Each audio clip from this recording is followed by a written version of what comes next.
शिवनाथ नदी का रहस्य और चमत्कार।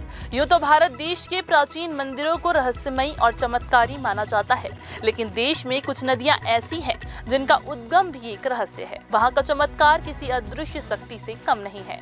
जी हां, आज हम बात करेंगे भारत की एक ऐसी ही नदी की जहां का रहस्य और चमत्कार हैरान कर देने वाला है। तो चलिए जानते हैं देश में ये नदी कहाँ स्थित है और इसके पीछे की क्या कहानी है। नमस्कार, मैं हूं आयुषी और आप देख रहे हैं CGNN लाइव। अगर खबर पूरी चाहिए तो वीडियो को पूरा देखना होगा और ऐसी ही जानकारी पाने के लिए चैनल को सब्सक्राइब कर दीजिएगा। चलिए वीडियो को अब शुरू करते हैं। महाराष्ट्र के गोडरी गांव में शिवनाथ नदी का उद्गम स्थल है। ये एक प्राकृतिक धरोहर ही नहीं बल्कि रहस्यों, आस्था और प्रेम की एक जीवंत कहानी भी है।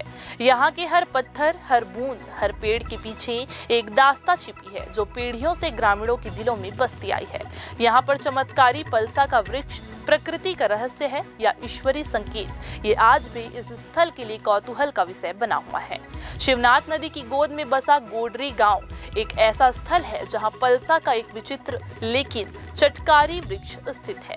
आमतौर पर पलसा के पेड़ों में 3 से 4 पत्तियां होती है, लेकिन यहाँ एक विशेष पेड़ ऐसा है जिसके 5 पत्ते होते हैं। ग्रामीणों का मानना है कि ये कोई सामान्य वृक्ष नहीं बल्कि किसी दैवी शक्ति का प्रतीक है। ये 5 पत्तों वाला पलसा का पत्ता किस्मत वालों को ही नजर आता है। कई श्रद्धालु उसे अपने जीवन में आने वाले शुभ संकेत के रूप में देखते हैं। सालों से ये पेड़ श्रद्धालु, पर्यटकों और प्रकृति प्रेमियों के लिए आकर्षण का केंद्र बना हुआ है। गोडरी गांव की पहचान केवल इस चमत्कारी पेड़ तक सीमित नहीं है। यहाँ की हवाओं में एक प्रेम कहानी भी छुपी हुई है जिसे शिवनाथ और सुखवंतिन के प्रेम गाथा के नाम से जाना जाता है। ये एक ऐसी दास्तां है जो वक्त के थपेड़ों में भी नहीं मिटी। ग्रामीणों की मानी तो शिवनाथ एक बलशाली और स्वाभिमानी युवक था, वहीं सुखवंतिन सौंदर्य और संवेदनाओं की मूर्ति। टीपागढ़ राजघराने के 7 भाइयों की एक लाडली बहन थी सुखवंतिन। दोनों की मुलाकात गोडरी के इसी इलाके में हुई थी। आप सभी को बता दें कि ऐसा भी कहा जाता है कि उनके प्रेम ने प्रकृति को हिलाकर रख दिया।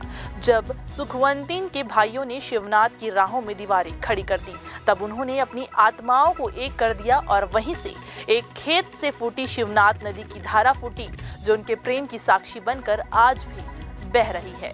गोडरी न केवल इन कथाओं का केंद्र है बल्कि यहाँ कई ऐसे रहस्य हैं जो आज भी अनसुलझे हैं। कुछ स्थानों पर बिना किसी स्पष्ट स्रोत के जल स्रोत बहते हैं तो कुछ स्थानों पर पत्थरों पर अद्भुत आकृतियां उभरती हैं जिन्हें ग्रामीण चमत्कार मानते हैं। कुछ श्रद्धालु इस स्थल को तीर्थ मानकर यहाँ पर मन्नतें मांगते हैं। वे मानते हैं कि शिवनाथ और सुखवंतिन की आत्माएं आज भी इस धरती पर है जो सच्चे प्रेमियों का मार्गदर्शन करती है। यहाँ के ग्रामीणों और इतिहासकारों का मानना है कि इस स्थान पर गहन शोध होना चाहिए ताकि इसके प्राकृतिक, ऐतिहासिक और आध्यात्मिक महत्व को दुनिया के सामने लाया जा सके। ये न केवल एक पर्यटन स्थल बन सकता है बल्कि देश की सांस्कृतिक विरासत का एक महत्वपूर्ण हिस्सा भी साबित हो सकता है, जहां एक 5 पत्तों वाला पलसा सिर्फ पेड़ नहीं बल्कि आस्था का प्रतीक है। जहां शिवनाथ और सुखवंतिन की प्रेम कहानी आज भी लोगों के दिलों को छूती है। ये एक ऐसा स्थान है जहां नदी केवल बहती नहीं बल्कि एक प्रेम कथा भी सुनाती है। क्या आप कभी यहाँ गए हैं? अगर नहीं तो एक बार जरूर जाएं। शिवनाथ नदी और उसकी गोद में बसे गोडरी के बारे में ये जानकारी आप सभी को कैसी लगी हमें जरूर बताएं। वीडियो को लाइक और शेयर करके चैनल को सब्सक्राइब करना ना भूलें ताकि ऐसी ही रहस्यमयी और चमत्कारी पर्यटन स्थलों के बारे में हम आपको लगातार अपडेट कर सकें।